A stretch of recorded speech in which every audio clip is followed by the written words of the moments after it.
Hey everybody, my name is Michael McDowell, and today I'm going to talk to you a little bit about the rigorous project and problem-based learning pathway. Rigorous problem and project-based learning is the idea that we need to design problems and projects around types of learning as opposed to focusing more on building products. So what we do is we first look at these types of learning, which is surface, deep, and transfer. So knowing things, relating things, and applying things. And then saying, how do we actually sequence a unit where we start and end our units at transfer? So how do we start students at an application problem, then go through, learn the surface, learn the deep, and then go back into that application problem. So a lot of this is how do we teach to transfer, but how do we also make sure that students are learning that surface and deep?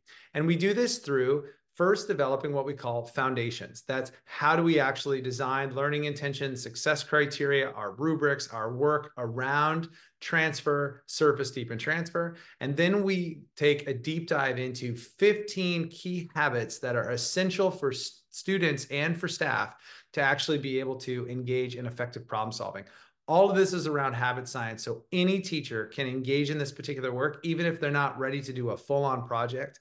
They can still engage in some of these small and doable practices so that they and their students are engaging in rigorous problem solving.